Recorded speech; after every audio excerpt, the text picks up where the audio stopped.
So welcome to VP Culture, course number 2. And on this lesson, we're going to be covering serotonin, the culture molecule. Serotonin is the master modulator. It is a chemical produced in the brain that goes between the synapses that changes the way synapses work. In fact, Paula Hart, PhD, calls serotonin the master modulator, and it upregulates all of the other and controls the other modulators and synaptic connections and synaptic transmitters within the brain. It has a vast effect on the brain. So it enters into the GPC connectors, which is a special back door into the neuron, into the nucleus of the neuron, and starts to change even the way the DNA expresses itself. So it has a long-term effect on your neuronal activity of your brain.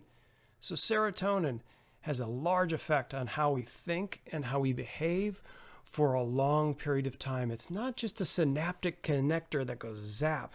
It does long-term connections. So serotonin is the master modulator, as we said. And what it does is it affects large portions of the brain.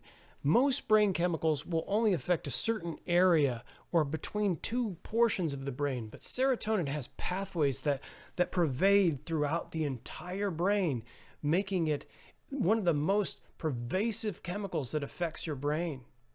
And not only that, it has the power to regulate huge portions of how you feel within the brain, so that it's doing things to your other chemicals like dopamine. It's giving you energy. It's giving you feelings of contentment and confidence. So it's a very powerful neuromodulator that is present within the brain. So dopamine is serotonin's kind of twin in the motivational scene. But dopamine is different. Dopamine not only drives us towards good things like getting a job done, being motivated to pursue a career, but it also motivates us towards vices and addictions and workaholism and things like that. And if it's the basis of your culture, dopamine is going to push you away from connecting with people and more with connecting with things. So dopamine is controlled by the brain by a down-regulating force. What does that mean? That means instead of getting more and more in dopamine every time you do something, you get less and less dopamine every time you pursue a goal, you take something that you like. Think about it. If you have one truck, a new truck, you get happy. A new car, you get happy. You have 1,000 new cars? That 1,000th new car you'll barely care about. Why? Because dopamine down-regulates in the brain system over time. So this change of down-regulation is actually designed to help us protect us from being too obsessed with the things that dopamine might push you towards. In fact, studies show that rats, when they're in a cage by themselves with a lever that administers dopamine, they'll sit there and be stuck administering the drugs, and they'll be literally addicted to that lever pushing, and they'll push that, and they won't even eat, and they will even pass out and die, pursuing the dopamine upregulation that's caused by hyperstimulation of drugs. But naturally, in the natural world, the brain downregulates so that you don't get stuck in those kind of cycles of being addicted and stuck in them. So what does that mean for us long term? So what happens is serotonin actually regulates dopamine.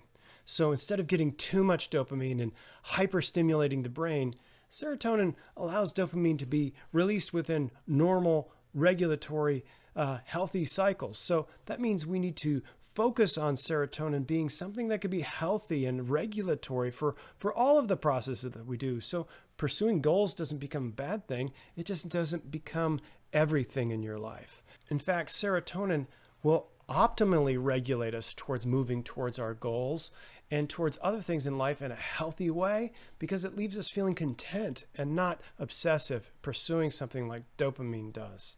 All right, so Dr. Robert Lustig is the author of a book, Hacking of the American Mind. He did a lot of studies about how the American mind has been obsessed with pursuing what they call dopaminergic pathways. So instead of using dopamine in a healthy way, he says we as Americans are obsessed with using it in an unhealthy way. In fact, he gives us a story about John, a computer programmer who's 35, who loves his job, but is obsessed with pursuing a successful career. And then when he gets home, he's on the computer again, doing gaming, or he's being obsessed, drawn into his phone and looking at the next posts and flipping through all of these engineered products that are engineered to hyperstimulate the dopamine process. So John, instead of pursuing healthy and feeling life-giving forces and contentment, he's feeling agitated and stressed, and even gets overstressed and to the point of depression. Of like, why am I doing this? And he feels lost and lonely and disengaged because he's been engaging with machines and electronics and all of these different things that overstimulate us. We become addicted to dopamine, according to Dr. Lustig. The food is engineered to hyperstimulate us so that with the right amount of sugar, the right amount of fat, the right amount of salt and umami. And then our devices are engineered that way. Just precisely, they do tests after tests to make sure that you can't resist getting off of these apps and electronic devices that we have. And unfortunately, people are getting addicted to them at younger and younger ages. And things in shopping and things like that, they're all set up for us to be constantly moving, constantly be stimulated, constantly be buying, constantly be going on. And like those little rats in the cage, we just keep pressing the lever. And we're stuck in this cycle. But there is hope. Dr. Lustig himself says there's a need for balance. There's a need to pursue the serotonergic pathways for us as Americans, both in our everyday lives and in our corporate lives as well. So we won't be stuck like John, coming home from a busy life on a computer and being stuck in electronics and isolation, but rather a life of engaging with family, engaging with coworkers, engaging in healthy, connective lives the way we were physiologically designed to do. We're not designed to have hyperstimulation all day long and hyper dopaminergic pursuits all day long. We were made for serotonin. We were made for the balance of this, not to the neglect of dopamine, but having the priority where these life-giving, value-connecting relationships that we create in our workplace and in our lives lead us to a place where we can actually start to begin to live differently. We live a life of being valued. So let's talk a little bit more about the science behind serotonin. Now, this is an area that I've studied extensively, and I call it the culture molecule for a reason. It's been studied in animal studies where there are cultures of animals that are interacting, and they measure the serotonergic levels of the animals involved. Those are there that are higher up in the leadership of like a troop of animals, and those lower. And they also study it in human beings, those who are higher up and those who are connecting. How is the serotonin being affected by those individuals? In fact, it changes the brain chemistry of human beings, okay? It's actually networking us together. It's a molecule that begins to network us together as human beings and creating connections and causing us to assess connections between people as well. We call these interconnected connections that serotonin is developing social learning in the science world. That's why we call it the culture molecule. Really, what happens when you enter into a group of human beings, your serotonin is triggering pathways that are asking these questions. Am I valued? How valuable am I in this team? Am I safe? Am I needed? Those are all questions that we're asking. And when we're asking those questions and they're being answered correctly, serotonin upregulates and is produced even more. In fact, we start sharing it between all the members of the group. It becomes a virtuous cycle where when one person feels valued from a leader, then the other people in the group will reflect that back to the leader. The leader will feel better, the people of the team will feel better, and everyone in the team will again begin to upregulate their serotonin and begin to feel more and more and more. So it's a very virtuous cycle within teams and networks and cultures of people. This is something that we've studied as scientists and know that when people have this within their systems, they begin to feel healthier. Leaders are naturally higher in serotonin than the people on their team. The coaches of a team, the first string leaders of a team, the leaders in industry will all be higher in serotonin. And what this drives them to is socially affiliative behaviors, meaning those that are leaders that are high in serotonin are the ones that make healthy connections and are drawing in their teammates in healthy ways. Those are the leaders with the most serotonin within their bodies. Those that are more tyrannical, those leaders that you don't really care to follow, that are using manipulative and pushy policies and methods to push you around, they're actually low in serotonin.